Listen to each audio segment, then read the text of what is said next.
অবিশ্বাস্য হলেও সত্য, পেট্রোল বা অকটেন নয়, এলপি গ্যাসে চলছে মোটরসাইকেল। হাবিবুর রহমান হাবিব নামে এক তরুণ টাঙ্গাইল থেকে শিখে এসে এমনই এক পদ্ধতির সঙ্গে পরিচয় করিয়ে দিচ্ছেন মোটরসাইকেল আরোহীদের। বিশেষ পদ্ধতির গ্যাস সিলিন্ডার ও কিট সংগ্রহ করে মোটরসাইকেলে সংযোজন করে দিচ্ছেন হাবিব, আর এতেই শখের বাহনটি চলছে এলপি গ্যাস দিয়ে। গ্যাস ফুরিয়ে গেলেও চিন্তা নেই, পেট্রোল বা অকটেন দিয়ে বাকি পথটুকু চলবে দ্বৈত জ্বালানির এই মোটরসাইকেল।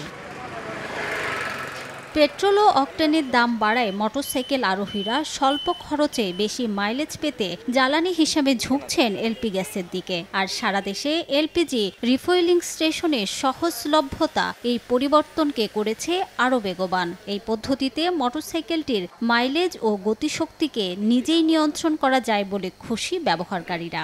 100 টাকার তেল বললে যেহেতু আপনার 40 থেকে 45 কিলো, আর এখন এলপিজি গ্যাস লাগাইছি 80 থেকে 85 কিলো, 100 টাকার গ্যাসে চলে। গাড়ি আগের চেয়ে এখন একটু শক্তির পরিমাণও বাড়ছে। হাবিব ব্যবহার করতে এলপিজি কইরা মাইলেজ পাইতেছি 90 থেকে 95 কিলো। পেট্রোল দিয়ে আমি যে পরিমাণ মাইলেজ পাইতাম তার চেয়ে এখন এলপিজি করার পরে তার চেয়ে আমি দ্বিগুণ মাইলেজ পাইতেছি। এলপি গ্যাসে চলা বাইকের পার্শ্ব প্রতিক্রিয়া যাচাই বাছাই করে বাইকারদের আগ্রহ জন্মেছে এই পদ্ধতিতে। তেলের খরচ বাঁচানোর স্বার্থে আমিও নিজেও এই এলপিজি গ্যাস আমি নিজেও আমার গাড়িতে লাগাবো। অনেক জায়গায় খোঁজ নিছি যে এলপিজি গ্যাস দিয়ে চালাইলে ইঞ্জিনে কোনো ক্ষতি হয় না। বর্তমান পদ্ধতিতে মোটরসাইকেলের ইঞ্জিনে গ্যাস সরবরাহের ঝুঁকিহীন প্লাস্টিকের পাইপ ব্যবহার করা হয়, তবে ভবিষ্যতে পিতলের পাইপ ব্যবহার করা হবে। তখন ঝুঁকির মাত্রা শূন্যে নেমে আসবে বলে দাবি হাবিবের। ইন্ডিয়াতে একটা বাইক এলপিজি করছে, ওরা করতে বলে আমরা করতে পারবো না কেন, তাই বলে আমি একটু আকর্ষণীয় হয়ে আমি একটু গাড়ির মধ্যে ঢুকছি। তারপর আমি এলপিজির কিট সংগ্রহ করছি। কিট সংগ্রহ করার পরে আপনি এই ট্যাঙ্কিটা নিয়েছি, এই ট্যাঙ্কিটা লাগানোর পরে সিস্টেম করার পরে কার্বোরেটর লাইন করছি, করার পরে এয়ার ফিল্টার লাইন টাইন সব ক্লিয়ার করার পরে চেষ্টা করছি, স্টার্ট হয়ে গেছে।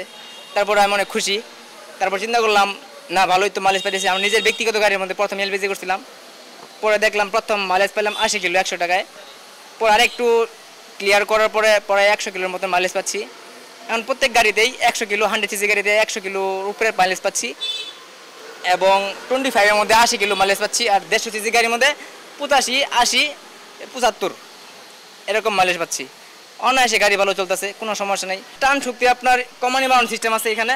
যদি একটু মাইলেজ টাইট করে দিই মাইলেজ ভালো পাবো, কিন্তু টান কম উঠবো। যদি একটু মাঝারি করে দিই 80 কিলোমিটার মাইলেজ পাইলেও টান উঠবে 100। তেলের চাইতেও বেশি মাইলেজ পাবো। সারা বাংলাদেশ লাগানো হয়েছে কিছু কিছু জেলাতে 15,000 টাকা করে, তো আমরা 15,000 টাকা খরচ দিতেছি। গত 6 মাসে এ পর্যন্ত প্রায় অর্ধশতাধিক মোটরসাইকেল এলপি গ্যাস পদ্ধতিতে পরিবর্তন করেছেন হাবিব। এছাড়া প্রতি সপ্তাহেই একাধিক মোটরসাইকেলে এই পদ্ধতি সংযোজন করছেন তিনি। সময় সংবাদ, শেরপুর।